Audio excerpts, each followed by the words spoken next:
Vous aussi, vous avez envie de cuisiner plus souvent pour éviter les produits achetés en magasin, les produits industriels, que ce soit pour économiser de l'argent, pour vraiment réduire vos déchets ou pour votre santé. Dans cette vidéo, je vais partager avec vous 5 aliments que j'ai appris à faire moi-même, mais surtout, j'ai mis en place des astuces pour pouvoir les faire simplement et rapidement. Le zéro déchet, ça ne doit pas prendre du temps, ça ne doit pas prendre trop d'énergie, ça doit vraiment rester un plaisir. Et donc, j'ai mis en place des astuces pour me faciliter le quotidien, mais quand même réduire mes déchets. Je me rappelle un après-midi d'été, il y a quelques années, même avant qu'on passe dans le zéro déchet, je vais en terrasse avec des amis et j'ai une de mes amies qui commande un thé et qui demande aussi au serveur un verre avec des glaçons. Et le serveur apporte tout ça et en fait elle fait son thé et puis une fois qu'il est fait, qu'il est infusé, elle verse son thé dans le verre avec les glaçons et elle s'est fait en quelques secondes, quelques minutes, un thé glacé maison bien meilleur que ce qu'on peut acheter tout fait dans les magasins.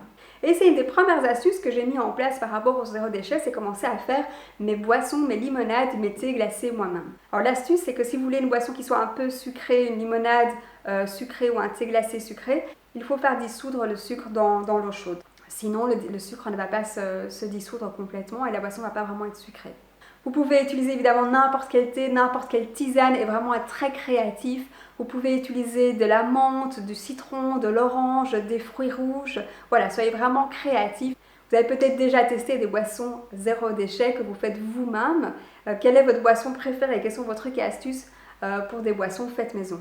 Alors faire ma limonade tous les jours pour moi c'est pas possible, j'ai pas le temps, j'ai pas l'énergie. Alors mon astuce c'est de faire du concentré de limonade et de les mettre dans des bacs à glaçons.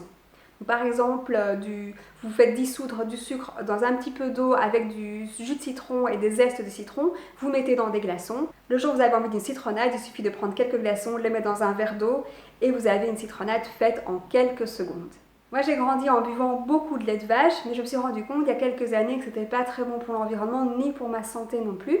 Donc j'ai commencé à diminuer ma consommation de lait et puis aussi à un moment donné je suis passée aux boissons végétales, aux laits végétaux que j'achetais dans le commerce, du lait d'avoine, du lait d'amande, du lait de noisette. Puis un jour, je me suis rendu compte qu'au final, c'était très facile de faire soi-même son lait végétal et j'ai commencé à faire du lait d'amande. J'ai fait du lait d'amande pendant pas mal de temps, puis je me suis rendu compte que le trempage, ça prenait pas mal de temps, ça se conserve pas longtemps et aussi c'est assez cher. En fait, les amandes à la base sont assez chères. Et donc je me suis tournée petit à petit vers le lait d'avoine. Et là ça a vraiment été une révélation parce que du coup le lait d'avoine, il ne faut plus faire tremper l'avoine comme on fait tremper les amandes. Et donc en quelques secondes, en quelques minutes, mon lait d'avoine est fait. Donc comment est-ce qu'on fait son lait d'avoine?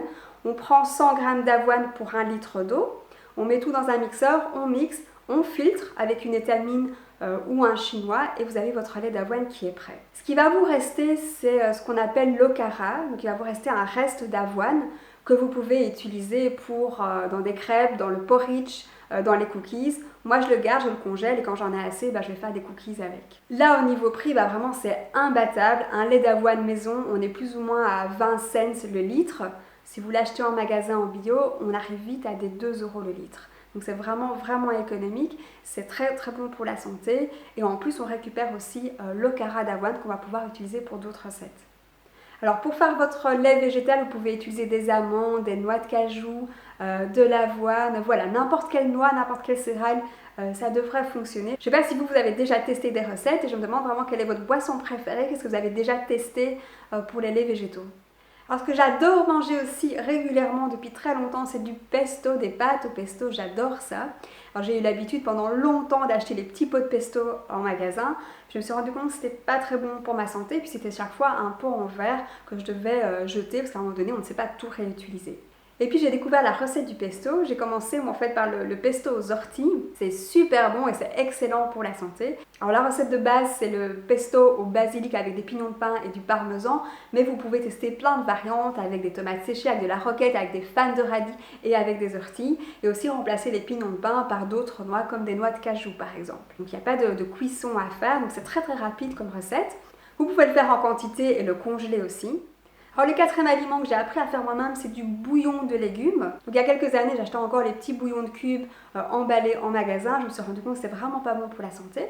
Donc j'ai découvert aussi les bouillons bio qu'on peut aussi acheter en vrac.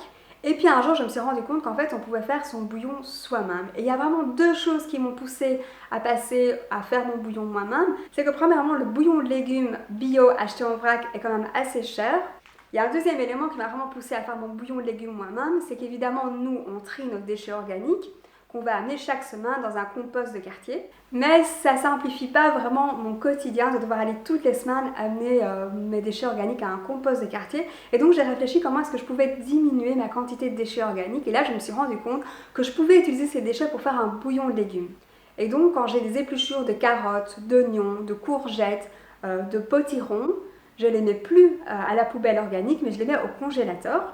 Et quand j'ai une quantité suffisante d'épluchures, je fais mon bouillon de légumes que je vais ensuite conserver dans des bacs à glaçons. Alors au niveau des épluchures, on peut utiliser vraiment toutes les épluchures. J'ai vraiment été étonnée d'entendre cela, à part les pommes de terre. Je ne sais plus vraiment exactement pourquoi on ne peut plus utiliser les pommes de terre, mais en tout cas, il faut mieux les éviter. Alors le cinquième aliment que j'ai appris à faire moi-même, ce sont des biscuits, des cookies. On est assez gourmand, donc on aime bien manger des cookies assez régulièrement. Donc ça fait très longtemps que je fais mes cookies moi-même, c'est vrai que ça demande quand même pas mal d'énergie et de temps de préparer la pâte à cookies.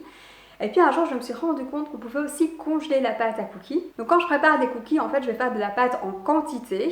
Je vais en faire 2-3 fois la quantité de base et je vais congeler des petits rouleaux de pâte à cookies au congélateur. Quand j'ai envie de quelques biscuits, il me suffit de sortir un rouleau de pâte à cookies du congélateur, de couper en tranches et de mettre au four une dizaine de minutes. Et puis quand on a testé les cookies faits maison, on sait quand même plus manger les cookies industriels.